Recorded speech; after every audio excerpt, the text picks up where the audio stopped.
Assalamualaikum warahmatullahi wabarakatuh. Salam sejahtera bagi kita semua. Perkenalkan, saya Apoteker Siva Fauzia, Magister Farmasi, salah satu dosen tetap program studi S1 Farmasi Klinik dan Komunitas di Stikes Widya Dharma Husada Tangerang.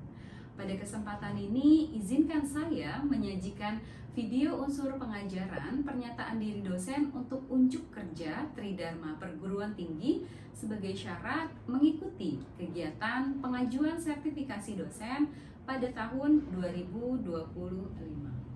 Melalui video ini, saya ingin memperlihatkan komitmen saya dalam menjalankan tugas pengajaran sebagai bagian pelaksanaan Tridharma Perguruan Tinggi, serta kontribusi saya dalam menjalankan visi Prodi S1 Farmasi Stikes Widya Dharma Husada Tangerang, yaitu mencetak lulusan sarjana farmasi yang unggul dalam bidang farmasi klinik dan komunitas, serta berdaya saing global.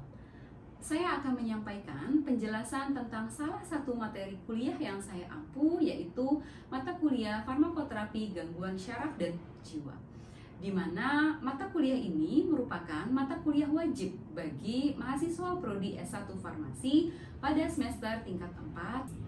Adapun deskripsi dari mata kuliah Farmakoterapi Gangguan Syaraf dan Jiwa, yaitu farmakoterapi adalah cabang dari farmakologi yang secara khusus mempelajari penggunaan obat-obatan untuk pencegahan, diagnosis, dan pengobatan penyakit.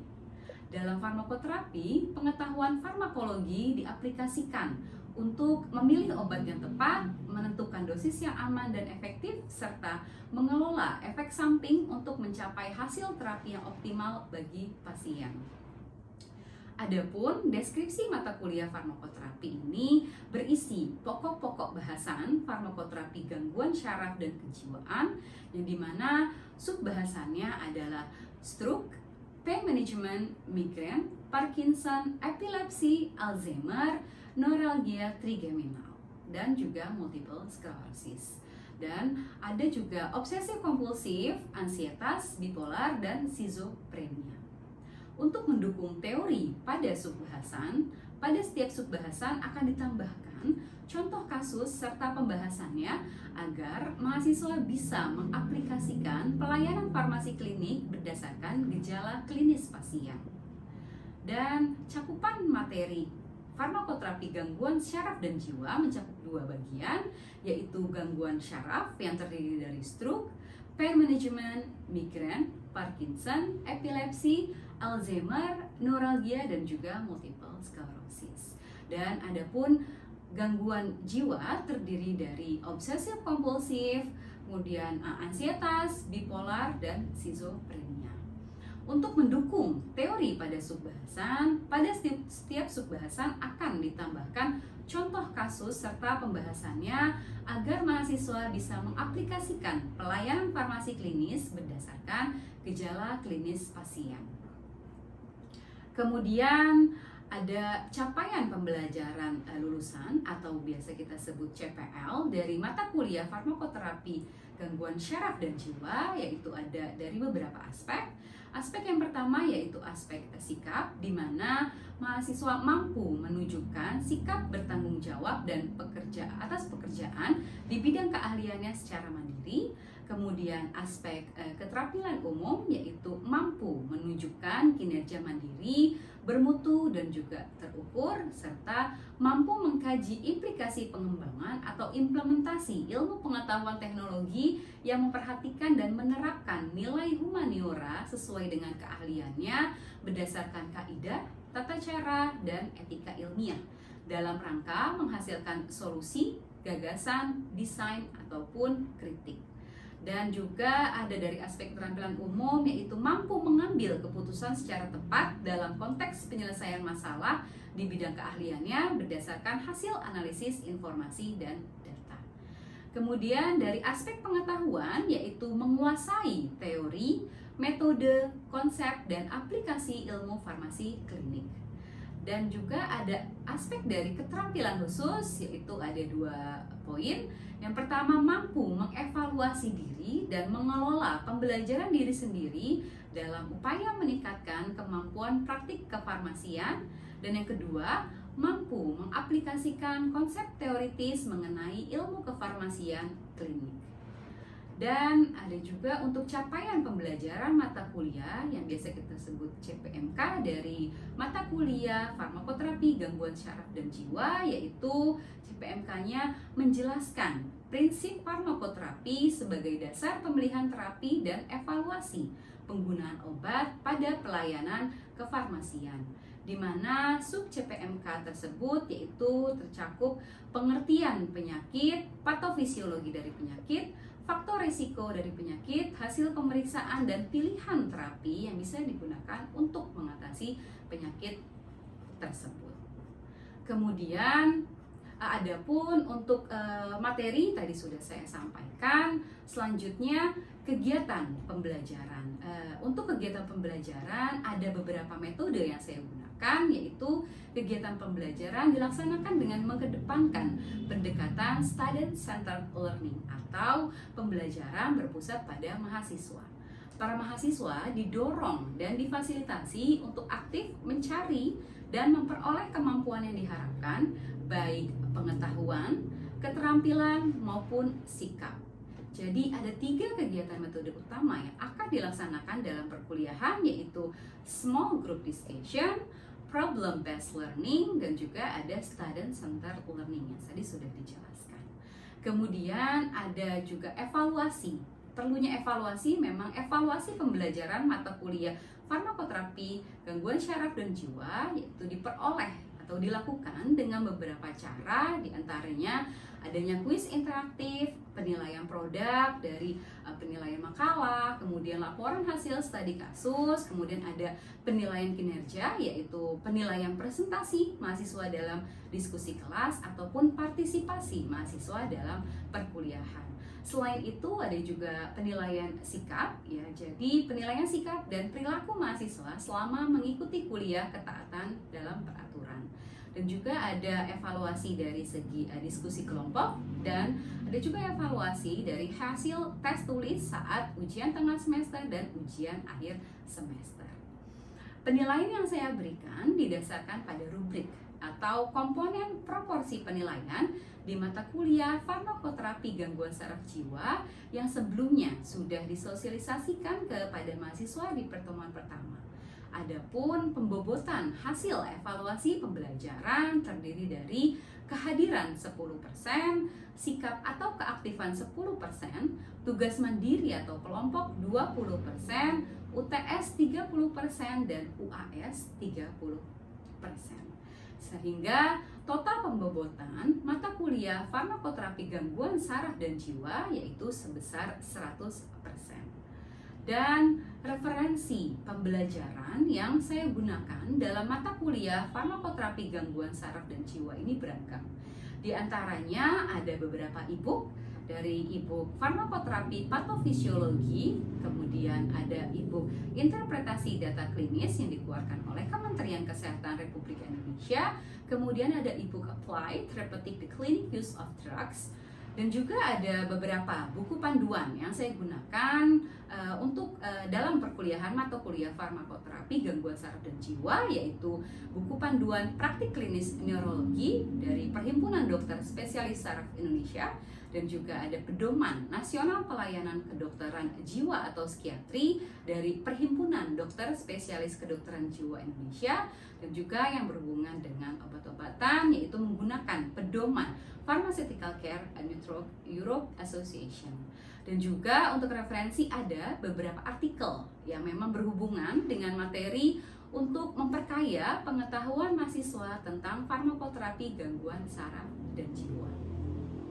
Demikian penjelasan tentang mata kuliah farmakoterapi gangguan saraf dan jiwa pada mahasiswa semester 4 pada program studi S1 Farmasi Stikes Widya Dharma Husada Tangerang.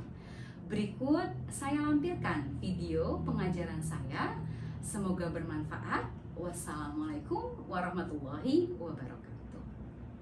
Baik, assalamualaikum warahmatullahi wabarakatuh. Waalaikumsalam warahmatullahi wabarakatuh. Apa kabar teman-teman? Alhamdulillah ya. Ini kan kita perkuliahan setelah makan siang ya. Udah pada makan belum? Udah.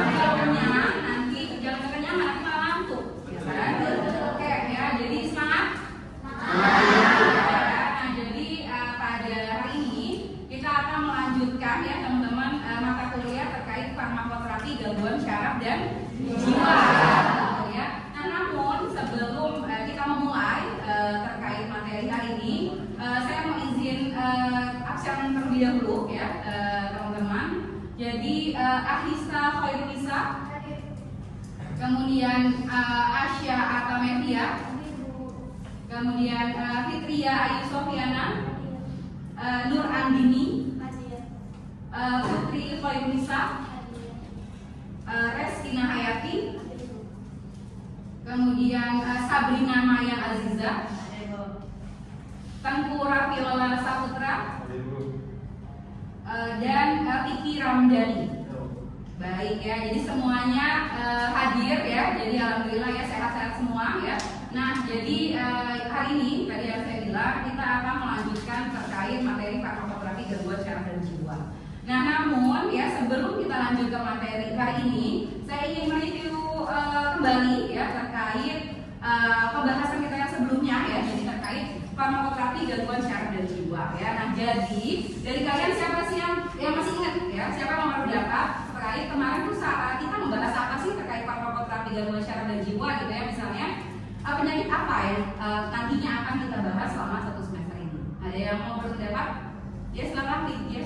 Jadi untuk penyakit sistem sarafnya kita akan belajar epilepsi, terus kemudian stroke juga, Alzheimer, Parkinson, sama migrain. Yang untuk gangguan jiwanya itu ada OCD, depresi, kemudian ada bipolar juga, skizofrenia juga. Iya, ya oke ya Lydia ya. Jadi untuk yang tadi disebutkan oleh Lydia itu benar ya. Kali ini kita akan melanjutkan yang terkait stroke ya, yang berhubungan dengan syaraf salah satunya ya. Nah, jadi tujuan kita untuk mempelajari materi ini yaitu diharapkan teman-teman mampu menjelaskan prinsip farmakoterapi sebagai dasar pemilihan terapi dan juga bagaimana sih kita mengevaluasi penggunaan obat pada pelayanan kefarmasian ya. Nanti kita mengimplementasinya kepada sistem pelayanan kefarmasian seperti itu ya. Nah, kemudian sebelum saya mulai ya, kalau stroke ini kan sudah umum ya gitu ya, apalagi sebagai kita seorang tenaga kesehatan ya. Jadi menurut teman-teman siapa yang mau berpendapat? Apa sih yang kalian tahu tentang stroke? Atau apa sih yang men-trigger gitu ya tentang stroke itu? Ya silakan Siva. Stroke itu biasanya ketika men-trigger itu sih adanya hipertensi, jadi adanya gumpalan darah karena ada tekanan darah yang berlebih. Baik ya, siapa yang kira-kira mau menambahkan? Kalau hipertensi kan berarti kondisinya itu tekanan darahnya tinggi atau rendah? Tinggi. Ya, sebenarnya kalau tekanan darah normal itu berapa sih? Siapa yang tahu? Ya berapa aktif? 120/80. Iya ya, jadi memang tekanan darah itu normal 120/80 itu normalnya ya. Tapi yang nggak normalnya yang kita bahas hari ini gitu ya, hipertensi yang memang berhubungan dengan stroke ya. Tadi sudah diawali ya, tadi dijelaskan oleh Syifa dan Abi. Jadi nanti kita akan melanjutkan. Jadi sebetulnya stroke itu apa gitu ya? Nah, di sini stroke itu serangan otak ya. Jadi makanya gambaran ini berhubungan sama otak ya, karena kan kita tadi juga membahasnya terkait syaraf ya. Jadi stroke ini adalah gangguan fungsi otak yang terjadi secara tiba-tiba akibat terganggunya aliran darah ke otak ya. Jadi stroke ada dua, ada yang iskemik ya, kalau yang penyumbatan yang iskemik, kalau yang pecah pembuluh-darahnya. Kalau yang paling sering itu iskemik apa hemoragik? Jadi penyumbatan ya teman-teman ya. Jadi memang untuk yang stroke ini kasusnya itu lebih banyak memang untuk yang penyumbatan ya. Jadi stroke iskemik. Namun memang akibat dari iskemik maupun hemoragik itu sel-sel otak kan kekurangan oksigen dan nutrisi sehingga mengalami kerusakan atau kematian bahkan ya. Jadi kalau udah yang pecah pembuluh darah itu udah bisa dibilang fatal gitu ya, karena bisa menimbulkan kematian bahkan dalam hitungan menit ya. Jadi memang penyakit ini kita harus mengetahui sekali gitu ya, dan memang kasusnya itu sudah banyak juga gitu ya, seperti itu. Nah, kemudian ini jenis-jenis gangguan saraf ya. Karena kan memang kalau stroke itu tuh kalian kalau lihat orang stroke gitu ya, itu kira-kira apa sih yang kalian oh ini kayaknya stroke nih gitu ya. Apa ciri-cirinya atau jenisnya gitu ya? Ciri-cirinya gimana sih? Susah jalan, susah ngomong, iya, dalam kutip menyok gitu ya. Ya, jadi tadi Jadi memang stroke ini itu mengalami jenis gangguan saraf ya. Gangguan sarafnya di mana? Di motorik gitu ya. Tadi kan kelumpuhan, kemudian koordinasi keseimbangan. Jadi dia nggak bisa tuh geraknya itu nggak seimbang gitu ya. Kemudian ada gangguan sensori, gangguan bicara tadi ya dibilang Nabi bahwa memang Nasifah tadi ya. Jadi memang gangguan bicara karena tadi intinya kan saraf ya. Saraf ini kan bisa dibilang kalau dianalogikan itu seperti kantor pusat kita, kantor pusatnya manusia gitu ya. Jadi diri kita tuh diatur sama saraf. Makanya kalau terjadinya gangguan saraf ya, kalau di sini konteksnya stroke memang banyak apa ya, bisa dibilang itu dampaknya ke tubuh kita tuh memang sangat dirasakan sekali dan memang sangat terlihat gitu ya, yang berhubungan dengan si saraf, jenis gangguan saraf yang berhubungan dengan stroke tadi ya, ada motorik, koordinasi keseimbangan, sensorik, bicara, kognitif dan penglihatan ya. Jadi memang ini yang merupakan jenis-jenis gangguan saraf yang berkaitan dengan stroke ya. Nah ini yang lebih tadi kita di awal sudah jelaskan ya, teman-teman udah bahas juga iskemik itu yang pecah apa yang tersumbat tadi? Jadi untuk patofisiologinya ya, jadi kita juga harus tahu ya, kan awal prosesnya itu aterosklerosis ya. Apa itu? Jadi penumpukan plak dinding arteri. Jadi aterosklerosis itu jadi ibaratnya kalau pipa ya, kalian tahu seorang yang di rumah ya yang buat nyiram tanaman itu kalau pipa atau selang itu nggak dipakai kan suka ada lumut ya. Nah itu kalau kita itu suka mangkat ya, itu kita analoginya kalau kita analogikan ke pembuluh darah ya, itu jadi plak-plak yang ada di pembuluh darah kita itu ada plak-plak yang menempel. Jadi itu bisa dibilang seperti LDL atau HDL. Nah, HDL atau LDL, kolesterol baik atau kolesterol jahat? Jahat ya, LDL atau HDL yang jahat? LDL ya, jadi karena dia low density lipoprotein. Nah, karena dia low, jadi dia tuh menempel ke apa itu dinding arteri gitu ya, jadi menempel, jadi kan menimbulkan penyempitan pembuluh darah ya. Nah, ini kondisinya di kepala gitu kan, jadi makanya memang sangat dikhawatirkan sekali. Jadi proses patofisiologinya itu aterosklerosis, terjadinya trombosis ya, udah penyempitan, terus terjadi gumpalan ya, kemudian terjadinya emboli ya, gumpalan darah atau partikel lain yang terbentuk di bagian tubuh lain dan terbawa ke otak ya. Kemudian iskemia, kekurangan aliran darah menyebabkan kekurangan oksigen. Untuk yang hemoragik ya, kalau yang hemoragik ini terjadi ketika pembuluh darah di otak pecah sehingga menyebabkan pendarahan di dalam atau sekitar otak ya. Jadi proses patofisiologinya itu mulai dari aneurisma, jadi penonjolan lemah pada dinding pembuluh darah yang bisa pecah ya. Tadi kan karena memang dia ini bisa dikatakan bisa dimulai dari iskemik tadi ya, penyempitan, kemudian nanti bisa pecah pembuluh darahnya ya. Dari aneurisma ada malformasi arteriovenosa ya, jadi kelainan bawaan pada pembuluh darah otak yang rentan pecah.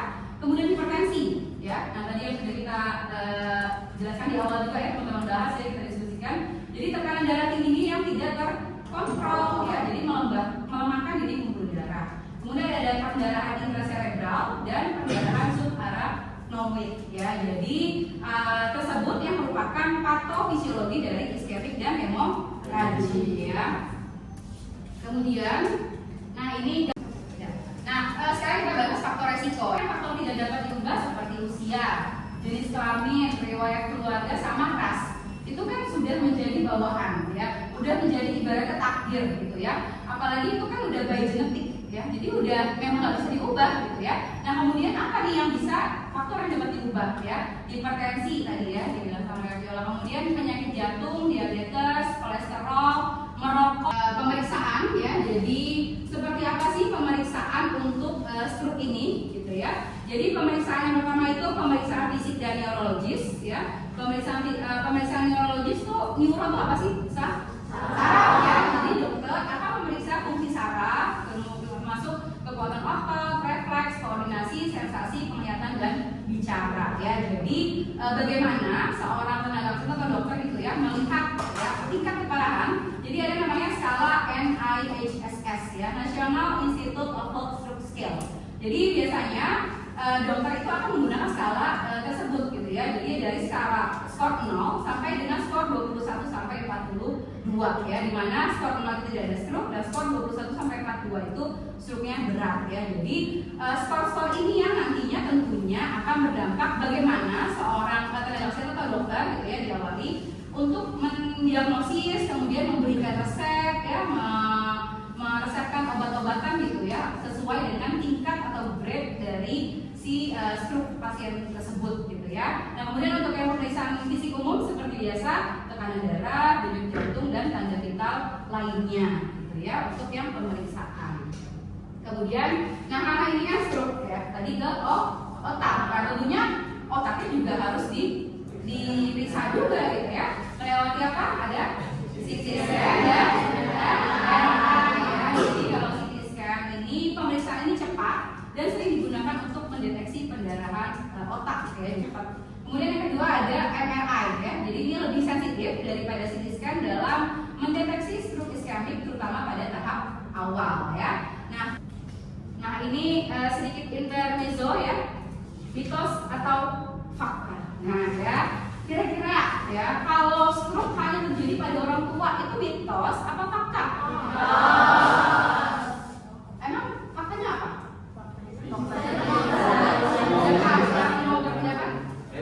Ya silakan Abdi. Kalau orang masuk ke semua umur bisa kena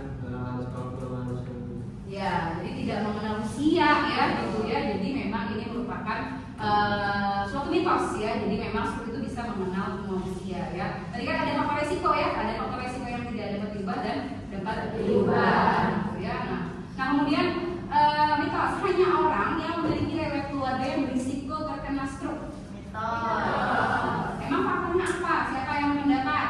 Faktanya Bu, kalau orang yang gaya hidup buruk juga bisa terkena stroke ini. Yes ya, tadi kan makanya ada apa yang tidak dapat diubah sama diubah gitu. Terbagi lagi, tadi kan ada stroke iskemik dan hemorrhagic ya. Kalau yang terapi stroke iskemik itu ada rekombinant tisu type plasminogen aktivator ya, di mana ini pilihan dalam upaya revaskularisasi pada stroke iskemik yang dimana menggunakan agen trombolisis gitu ya. Jadi bekerja dengan mengaktifkan plasminogen yang kemudian mengubahnya menjadi plasmin ya. Enzim yang memecah fibrin, protein yang membentuk gumpalan darah ya. Dimana memang pemberian RTPA harus segera dilakukan dalam 3 jam sejak onset terjadinya stroke. Nah kemudian ada antikoagulan ya. Pemberian antikoagulan seperti warfarin dan rivaroxaban tidak dianjurkan pada kasus stroke akut ya. Kemudian yang keempat antihipertensi. Manfaat pemberian antihipertensi pada pasien stroke iskemik masih menjadi kontroversi ya untuk yang antihipertensi ini. Jadi ya penggunaan antihipertensi dianggap dapat mengurangi perfusi dan memperparah kejadian iskemik. Kemudian yang stroke hemorrhagic ya yang terjadinya pecahan pembuluh darah ya. Jadi tentunya ya harus dihentikan dulu ya penghentian pendarahan gitu. Jadi kita melakukan menggunakan antikoagulan reversal. Kemudian ada juga penanganan peningkatan tekanan intracranial itu menggunakan mannitol bolus intravena 0,25 sampai 1 gram per kilogram per 30 menit. Kemudian dilanjutkan dengan 0,25 gram per kilogram per 30 menit selama 3 sampai 5 hari gitu ya. Kemudian ini memang kan tadi kita udah bahas nih dari A sampai Z yang stroke ya, dari teorinya, patofisiologinya, kemudian jenis-jenisnya, pengobatannya. Nah hal tersebut karena nanti kita sebagai seorang farmasi, teman-teman nanti setelah lulus menjadi seorang farmasi dan atau dokter ya. Nah tentunya ini merupakan suatu sistem yang harus dipahami, yang dimana kita sudah bisa mengadop atau mengimplementasikan di sistem pelayanan kefarmasian ya. Ini sudah diatur di Permenkes nomor 73 tahun 2016 untuk apotik dan nomor 72 tahun 2016 untuk rumah sakit ya. Nah sekarang kita bisa menggunakan 2 metode. Jadi ada yang disebut PCNE, Pharmaceutical Care Network Europe, dan CIPOL method ya.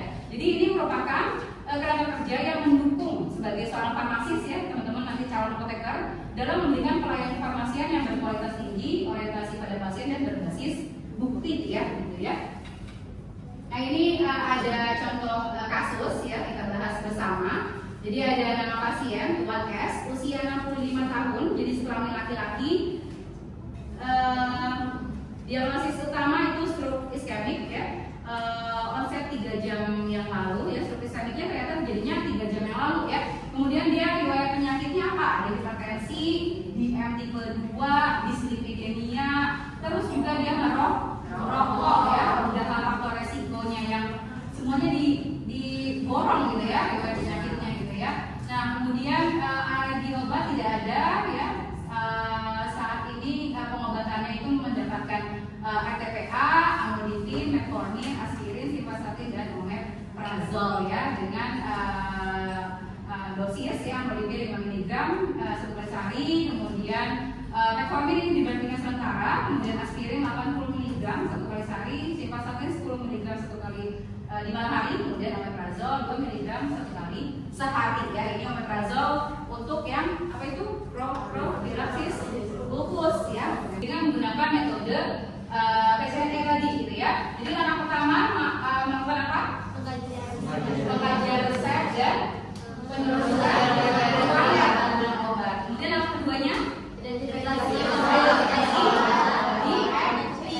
drug related problem ya. Di sini kita menggunakan metodenya apa?